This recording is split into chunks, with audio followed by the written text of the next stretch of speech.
Welcome to another episode of Graceful Curiosity. I'm Henry. I'm Emily. Emily is my wife. So we are podcasting together for the first time. But Emily, this is probably your first podcast as well? Yep, first one. But you do have on-camera experience at the zoo. Here and there. So... A couple times. So it's not your first time talking to people that aren't really there. Sure. Sure. Obviously, I'm the one that's more goofy, and she's not, so that's okay. We balance each other out. She makes me a little more serious, so that's okay. So even though I'm the funny one in the relationship, but that's true. No, you're not funny. You're hilarious. So Emily, you're on here today to talk about the intentionality of creation and our role as stewards of it. Mm-hmm. What kind of gives you, some credibility to talk about this? Some credibility? Well, all my life I have been interested in animals and creation, and I've always had a draw to it. So I spent my entire education learning about wildlife and got my bachelor's in wildlife sustainability and ecosystem science, which is just really long for wildlife management. And I have spent my entire career working with animals at a zoo. So, and for legal purposes, my beliefs do not represent that of my employer. But it's been a lot of fun. It's been a long journey. Being able to learn more about God's creation, but it has been a wild ride, so to speak. Yeah, I think that's pretty good credibility for you. At least I would say so. But of course, I'm biased as your husband. Mm-hmm. So, if you're wondering where Michael is sick, so he couldn't be a part of this trio, this week. But that's okay. Just prayers for him as he's navigating all of that and work and all of that jazz. So with that, let's get rid of some housekeeping. Remember, you can watch us every Wednesday at 12 o'clock on YouTube, Spotify, Facebook, Apple Podcasts, Amazon Music, Audible, and iHeartRadio. Remember, it doesn't matter to us where you get our content. We just want to make it as accessible to you guys or wherever you get your podcasts. We do appreciate any share, comments, reviews. All of that helps the algorithm to bring us to a new audience, and we're appreciative of any of it. But with that, let's get to the topic of hand. So, I guess we talked about your credentials, but is there a specific reason why you love animals and nature? I think there's a lot of things that go into it. I think there's just a natural draw that God put on my heart since I was very young to love being out in nature and be interested in the animals that He has created. So specifically, I didn't learn more until I was in college and I started learning kind of the intricacies of what entails or what creation entails. And there's so many different things to it, but there's just kind of the balance that the entire world needs, from the tiniest of cells to the solar system that we are a part of, and the entire universe. Everything is in perfect balance, and anything outside of that balance means our death and destruction, quite literally. So it's fascinating as to how detailed God has to be to get us in just the perfect spot to survive and thrive on this earth. Yeah, and we've had this conversation before, but you really feel like it's a calling on your life to care for God's creation. Mm-hmm. That's really where a lot of the source of why you do your job. Mm-hmm. And also we kind of have our own little tiny zoo at our house, right? Mm-hmm. A mini one. Yeah. A mini one. I mean, we got 5. So we got mammal, reptile, amphibian, fish. Just don't have any birds. Don't have birds. Maybe we need to get a bird. No, Munchkin will probably destroy the bird. That's probably what's going to happen. Unless Loki's the defender. So, we never know. So, why do you... Because you got into it a little bit. Mm-hmm. So, why do you think there's intentionality and intricacy with creation? It's a great question. There's a lot of different ways we could dig into it. So it kind of depends on which direction you want to go.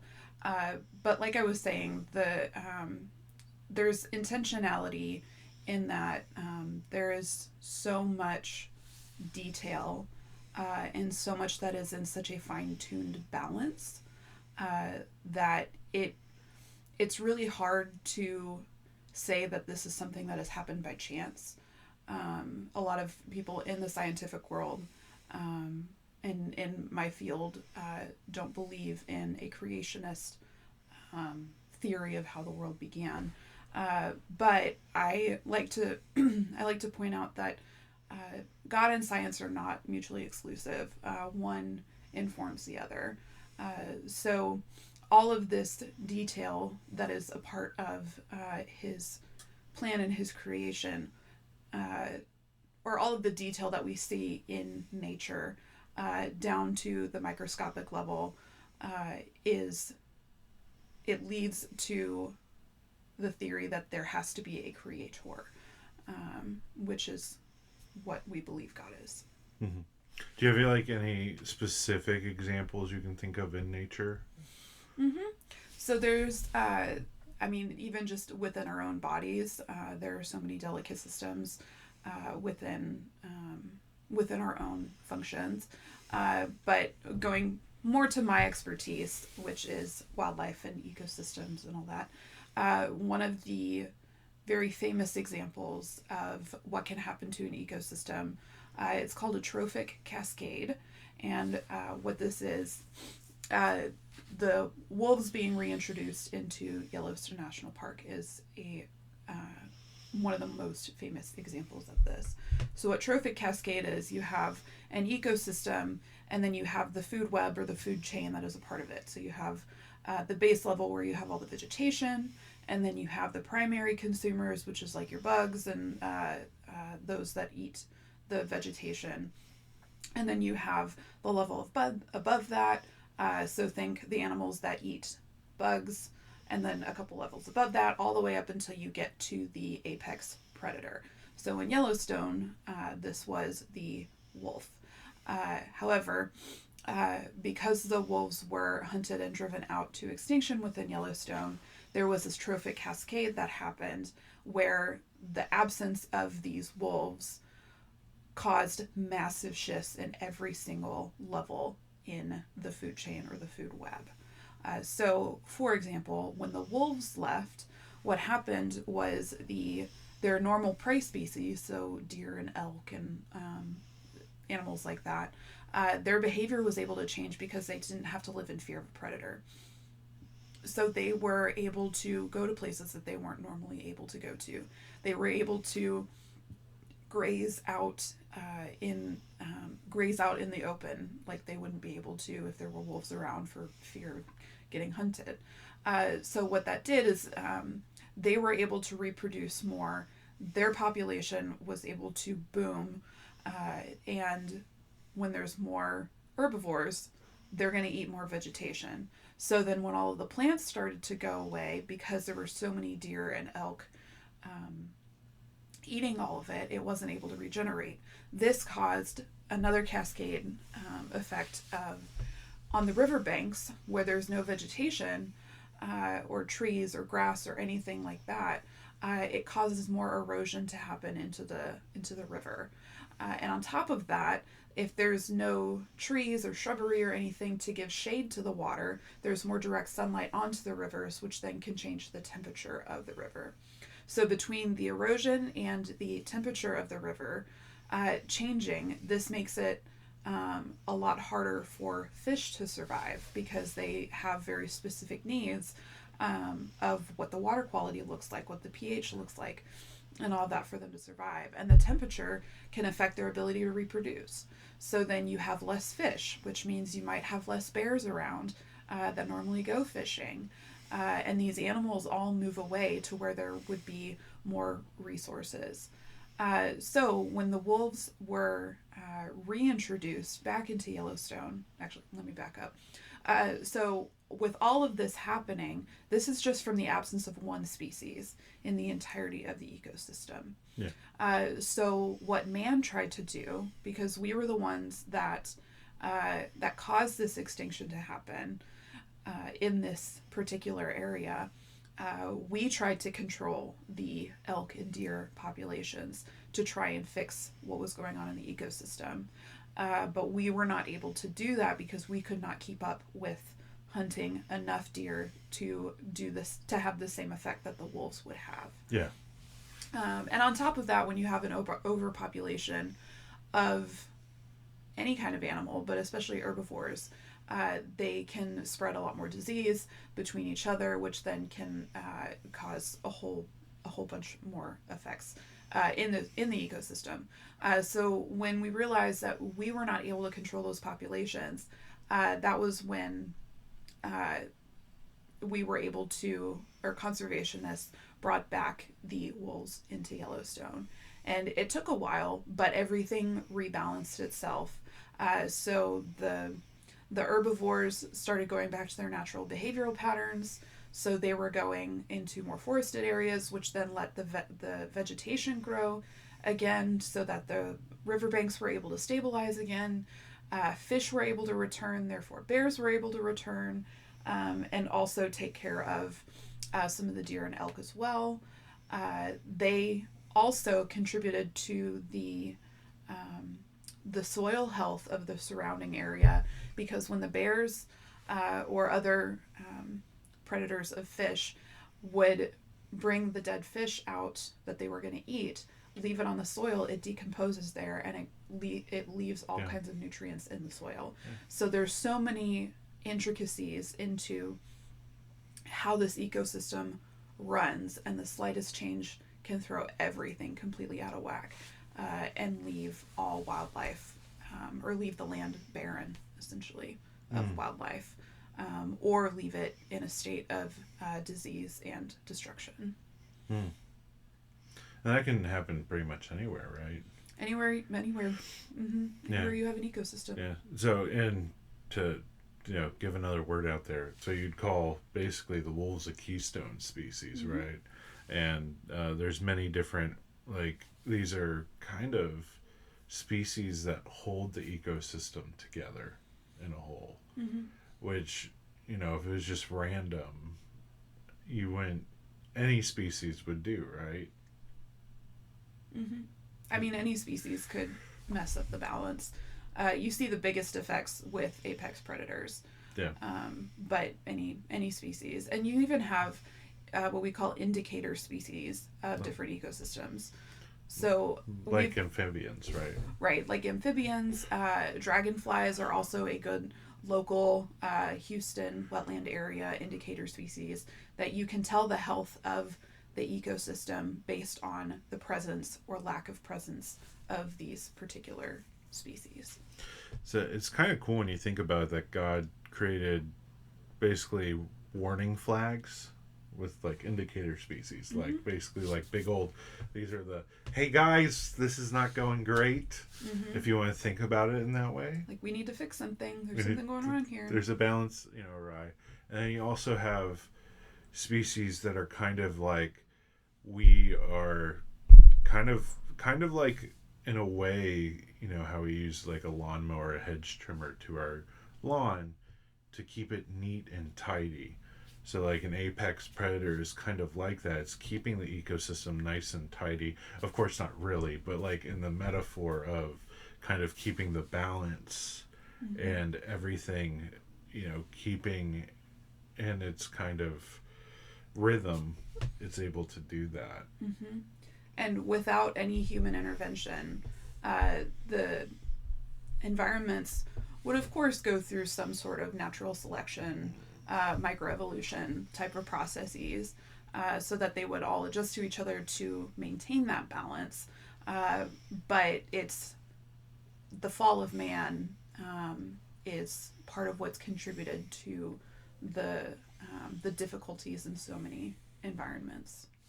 So one thing that I'm hearing you say, which I think a lot of us don't think about, is the intentionality of creation is not just like micro individuals, but it's actually how God has designed the macro, like the ecosystems as a whole are even intentionally designed by him. Mm-hmm. It's not just like oh, look at this cool looking frog and how it works and how it reproduces. It's like a modern, it looks like a miracle, but it's intricately designed. But it's really like even beyond that, it's the system itself is so intricately like wound that it's like a craftsman working on it. Exactly. And even if you zoom out a little bit more, and this is less so my expertise, but there's a theory, not a theory, well, we'll call it a theory, but there's, in the scientific community, it's understood that if the Earth, so thinking about where we are in the solar system in relation to the sun and other planets, if we were just a little bit closer to the sun, the Earth would not survive. It would be scorched completely. We wouldn't be able to survive the heat. If the Earth was placed just slightly further away from the sun, then it would be completely frozen over and no life would be able to survive. So not only are you seeing God's intentionality on the earth and within our bodies and within all of what the earth is made up of, but also where the earth is in the universe as well. It's the Goldilocks theory, right? Mm-hmm. So, just right, Mm-hmm. And I think you can see that with a lot of different ecosystems and like how God set everything up. Because like one of the things I teach with my students, especially during confirmation, because we go through what is creation, like the intentionality of the order of the days. Like there's a reason why water came first, then plants, then living creatures. Mm-hmm. Like we have the water cycle, which the plants need to survive. With the plants comes the oxygen cycle or the carbon cycle or the nitrogen cycle. All those things come from plants. Mm-hmm. And then we have guess your low rung, the species that can eat vegetation or survive in the water and are really the low rung.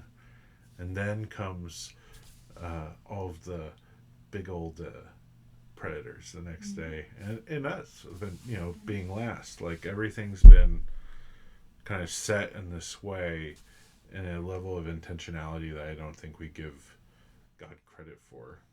Mm-hmm. Yeah, agreed. Yeah. But so with that, because this goes back to Genesis, first 3 chapters, why should we be good stewards of creation? It's a great question. Well, what I can point to from Genesis, just a quick verse, in chapter 2, verse 15.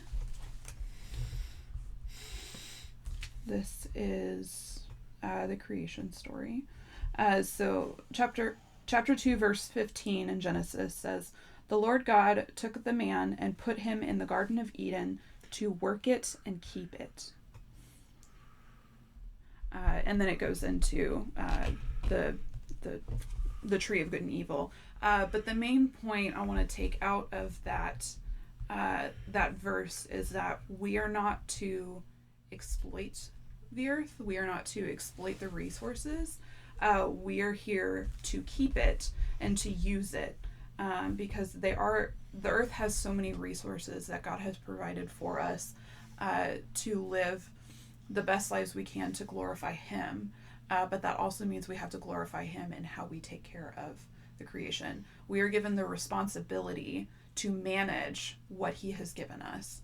That doesn't mean it is ours to do what we please. Yeah. Like, because verses later it says that God has given us dominion, which dominion is just another word for ruling. But, we've seen through history, at least human history, like, there are good rulers, there are bad rulers, and this mixture of things.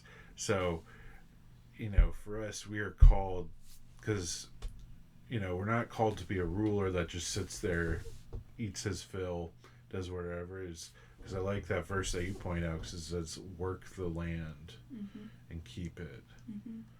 That's saying, like, we have an intentional role of interacting with nature to kind of keep it, to keep it whole, not just like take our fill and we're good for the day. So yeah, and one of the examples that I really love to point to, and although these people are not necessarily Bible believing Christians, but a great example of being a good steward of the earth goes all the way back to the Native American indigenous communities. If you look at the way that some of these tribes they hunted, and there's nothing wrong in and of itself with hunting by any means, because we are utilizing a resource that God has provided us. Yeah. They would, especially the ones that would hunt bison and would follow the bison herds throughout the country, they would use every single part of the animal. Nothing would go to waste. That is what good stewardship looks like at its absolute best. Yeah. As opposed to some poachers go out into Africa and they go hunt a rhino, and they take down this rhino, and all they take is its horn for what they believe to be something of medicinal value, which is not necessarily true. It's just made of keratin. It's the same thing our hair and fingernails are made out of. But the example being that this is taken for a more selfish reason of they're trying to make a lot of money doing illegal activities, and they're not utilizing they're not utilizing the animal responsibly. So I know there's a lot of controversy when it comes to our farming industry here in the United States, and our agricultural. And I'm not advocating for a vegan lifestyle. I'm not advocating for a vegetarian. I'm not advocating for them. But there is some truth to us needing to be responsible in how we care for those animals that become the resources that we eat, the tools that we use, and all of these little things. Like, so much of an animal can go into medicinal values or medicinal products that we need, or just everyday uses, or just trying to stay alive with food and nourishment. Yeah. It's not, you're not saying don't use the resources, but it's like managing them well. Responsibly. Like, don't take more than you need. Use all that is there. Don't just, just, I'll take this one thing and we're good. Well, that's not to say that everybody needs to go out and anytime they buy a steak, they have to buy the entire animal's byproducts. It just means that those that are caring for the animals have a responsibility to do so well. And it is also, by extension, our responsibility to support those that manage their animals well. Because that's kind of the beauty of the United States, is like, with our kind of capitalist system, you get to pick and choose who you want to support. Because there's farmers that are very, that do sell every byproduct. You can buy everything from just beef tallow that they've taken all the fat that normally doesn't get consumed, and they've rendered it down so you can use it as from anything from candles to instead of olive oil in the skillet. And then you can also get the meat, you can get the bones. They'll turn them into products for, like, if you have a dog, like different, like cowhide can be used as a great chew for dogs. Like our dog Loki that everyone sees every once in a while. he loves his cowhide.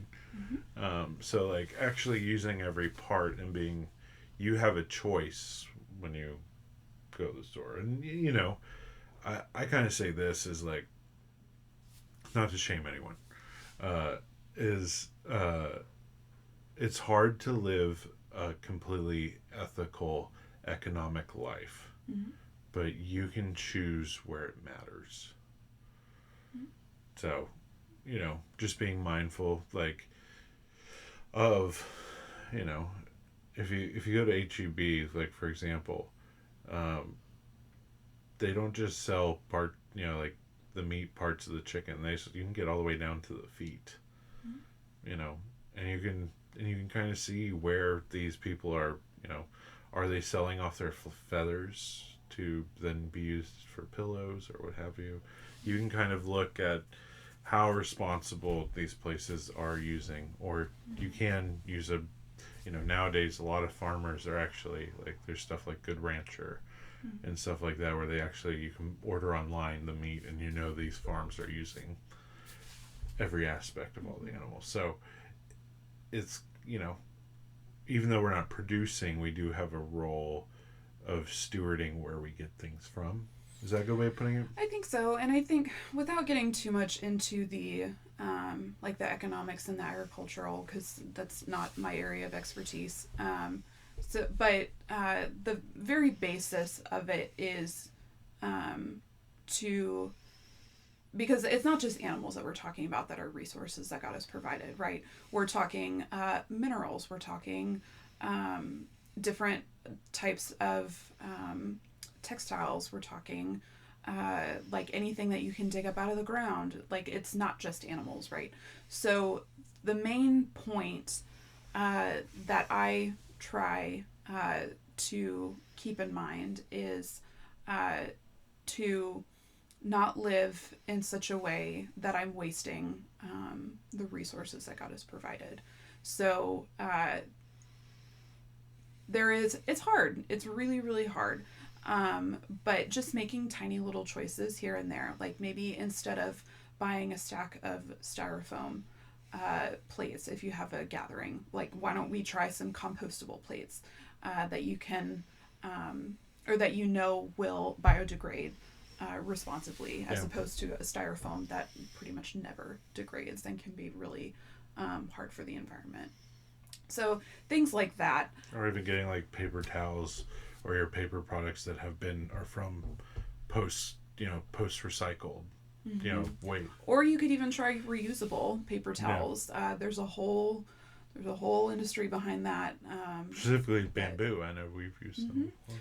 Yeah. So there's a ton of different choices that you can make to help save the earth. I don't want to be cliche about it, but there are so many choices that we make that affect so many different environments and therefore so many different animals. A lot of animals that are endangered are because of the choices that we make. We as humans living on this earth, choices that we make that are to their detriment. Or we're just complicit and we say, not in my backyard, so this animal doesn't live here, so I don't really care. This animal lives all the way across the world. Yeah. But we can still have so many different effects, and there are so many people working in conservation fields to try and combat that as well. But really what conservation and what stewardship of the earth comes down to, conservation is in like conserving the resources that we have, conserving the beauty that we have of what God has made for us and given us dominion over. It always starts with a human heart problem. Yeah. And that's the only way to fix these things, or the only way to make the earth a better place than like leaving the earth a better place than how we found it for our future generations, which I would argue is loving your neighbor, is you're loving the future generations. Yeah. You just may not know who they are yet. Right. Or you're taking care of future generations that you have produced yourself. So like those with families and grandkids and great grandkids and all that, like you're you being a good steward of the earth means you are loving your future generations in that way. Yeah. And I think that's a good thing that you said. Like it's hard to sometimes feel like you're actually making a difference, Mm-hmm. but even little small changes in habits you have, Mm-hmm. go a long way. Mm-hmm. And it also doesn't per se have to be, changing certain habits. It can also be how you treat, like, how you treat the animals that are in your care. Mm-hmm. That's a form of stewardship in itself, because you're taking care of, you know, a beautiful creation that God has created. Like for us, I know for a lot of us, like dogs and cats, that's because it's the most popular pets, right? Mm-hmm. Are a massive blessing that God has given us as humans, for companions for life. Mm-hmm. I really enjoy Loki.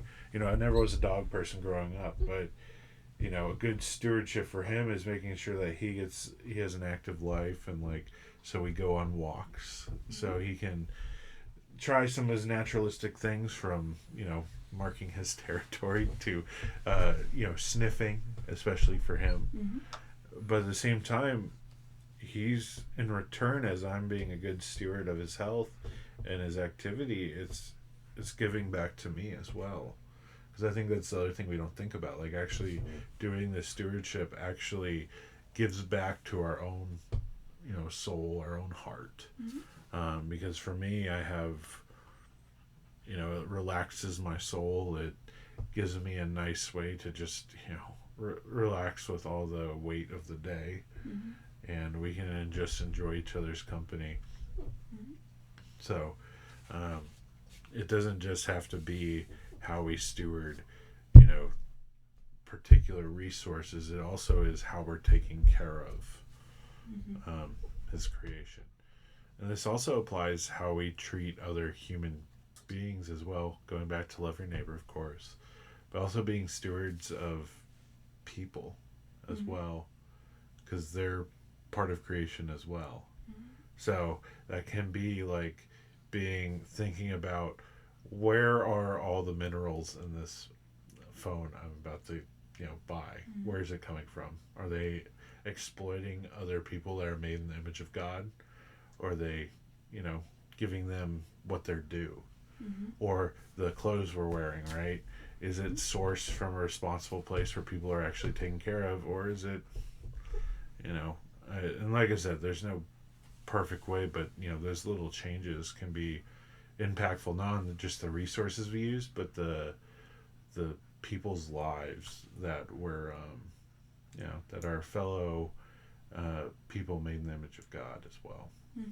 Yeah, absolutely. And just to kind of flesh out the example that you were alluding to, is so I've worked with gorillas and chimpanzees in my career, and one of the main contributing factors to their endangerment out in Central Africa is these mines that where humans are being exploited, but it's these mines for very specific minerals that you can find in your phone or any small electronic, and these are there's debate, but tantalum or coltan are the general or the common names for these minerals.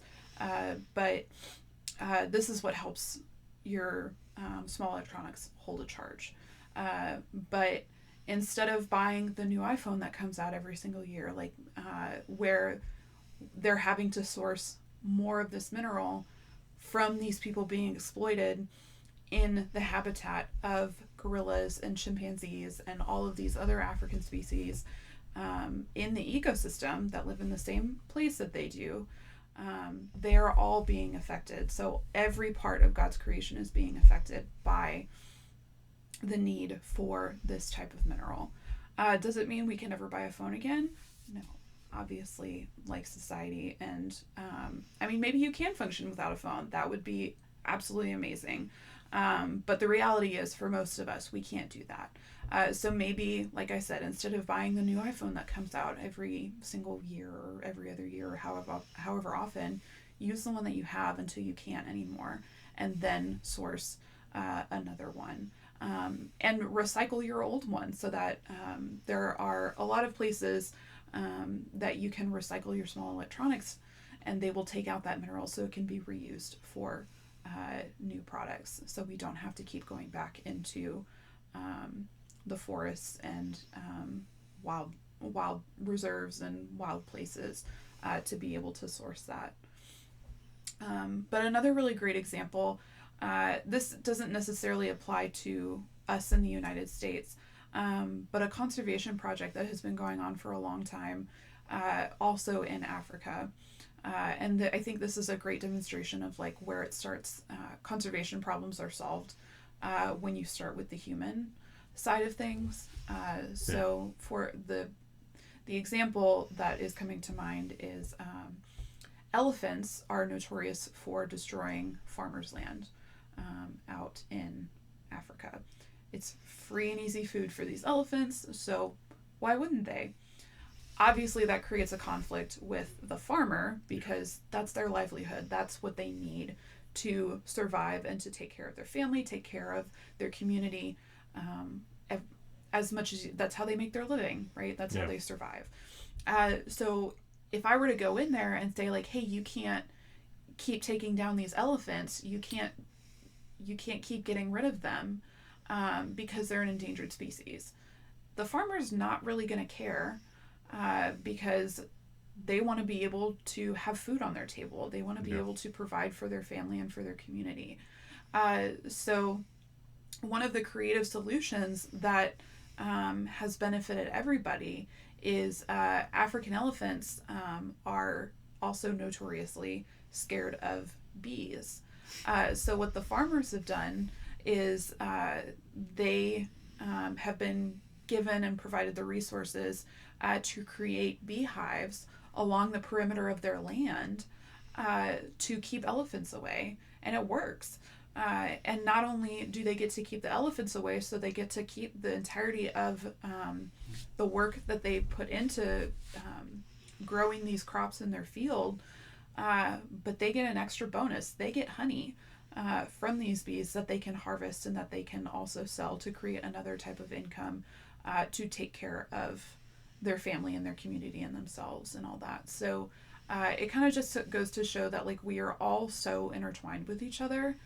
You can't solve an animal problem without solving a human problem, and potentially vice versa. Which is good stewardship. Mm-hmm. Yeah. Mm-hmm. Yep. Finding a solution that works for both pieces of creation. Yes, we humans are the standout of creation because of God's relationship with us and because we were made in His image. But that doesn't negate the importance of the rest of the things that He put work into and created Himself. Yeah, most definitely. Because it's also like I kind of give this example is like all of creation is like a parent setting up a room for a child, the nursery. Mm-hmm. And every part is needed from the changing table to the crib and everything in between for the child to have a successful life. But the parents don't see anything, they don't see any less worth in those things because those are needed. They're essential. So like with God, with our creation, even though we're the baby in this metaphor that the parents are waiting on, in this case, all of creation is waiting on. All of these things are still intricately created and invested and loved by their creator. Mm-hmm. Even algae that becomes a nuisance. Mm-hmm. So for us, because God loves him, it just comes with like the idea of loving our neighbor is like we love our neighbor primarily because God loves our neighbor because they're fellow image bearers, which we've had a whole episode if you want to go back in our catalog to take a look, us discussing all of that. But the dog, the fire ants that are in my front yard, Um, these are all intricately loved by God. And I should respond in that way. I mean, the scripture that's coming to mind as you're talking about it is, I don't remember exactly where it is in the Gospels, but it's when Jesus is talking about consider the lilies of the field, consider the birds of the air. If God provides for them, why would he not provide for you? Yeah. That's out of the Sermon on the Mount in Matthew. Yeah. I would have to look at the exact one. But it's the iconic, in, the title of it is Don't Be Anxious. Mm-hmm. Right? Because God provides for all of his creation. Mm-hmm. He does. So, yeah. Well, I think that's a lot of information to digest, Emily. It is. I want to say two things. Yeah. Number one, solid metaphor with the nursery and everything. I just need to let the audience know that it is a true metaphor. We're not alluding to anything. Oh. So... I've been using this metaphor for years in confirmation, so it's not just something. Yeah, there's nothing to allude to. Yeah. But before we totally end, I did want to go through one psalm. It's Psalm 104 that I think would be really beneficial, and it's a little on the longer side. But I think it's something that can be really poignant based on the discussion that we had. So if you're okay, I'm just going to read it. Go ahead and read it. Okay, so this is Psalm 104. Bless the Lord, O my soul. O Lord my God, you are very great. You are clothed with splendor and majesty, covering yourself with lights as with a garment, stretching out the heavens like a tent. He lays the beams of his chambers on the waters. He makes the clouds his chariot. He rides on the wings of the wind. He makes his messengers winds, his ministers a flaming fire. He set the earth on its foundations so that it should never be moved. You covered it with the deep as with a garment. The waters stood above the mountains.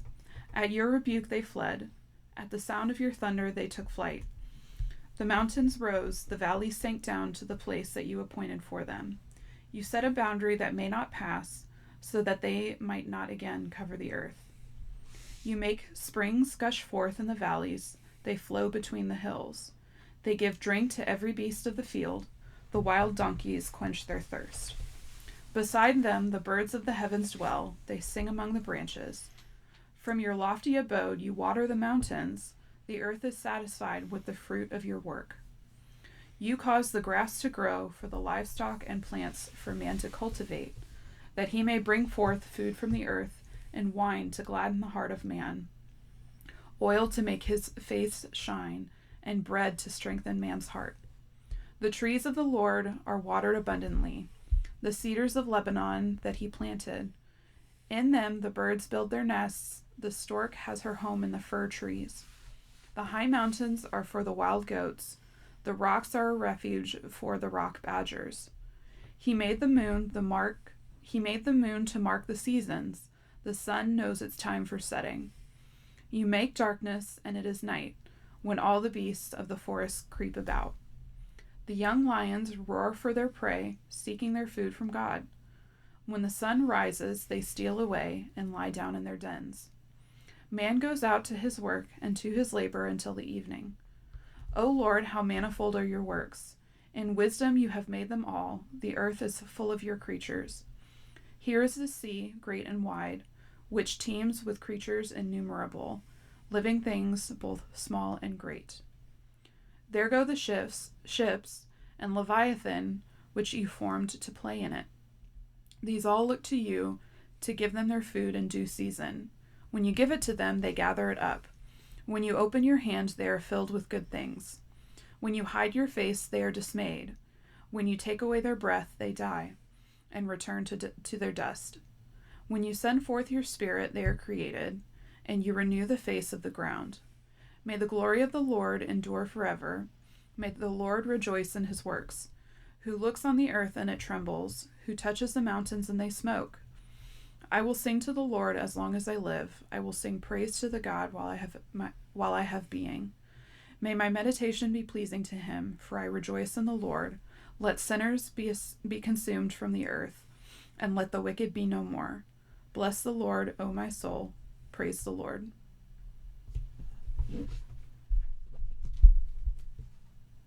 Yeah, that's a very beautiful psalm. Mm-hmm. And it really just shows the intricacies of everything Mm-hmm. and what the purpose is. So, Mm-hmm. thank you for sharing that. Mm-hmm. I think if you can get anything out of today, because we're not trying to make you feel like like convicted to your soul, unless you are and you went. But I think the biggest thing is God was very intentional with his creation. Mm-hmm. He loves his creation, every aspect, not just us. Mm-hmm. And for us, that means we should be mindful with what we do with it. Mm-hmm. I think if you live by those three things, like we said, it's hard. It is very hard unless you kind of go off. You start becoming a subsistent farmer or something. Mm-hmm. It's hard to truly live that, but you can make tiny changes Mm-hmm. with how you take care of things. Mm-hmm. And just, I mean, even if you want to just look at it from perspective that all this is a gift of God, from God, so we should take care of it well. Just living in that mindset every day, what does that change for you? So, yeah. Anything you want to leave them with? I don't think so. I'm good. Okay, well, Emily, thank you for joining us here on Graceful Curiosity. Well, thank you for having me. Yeah, thank you for doing this in our own house, so it didn't have to go too far. So I appreciate it. Well, we hope to see you next time. I've been Henry. And I'm Emily. We'll see you then. Bye.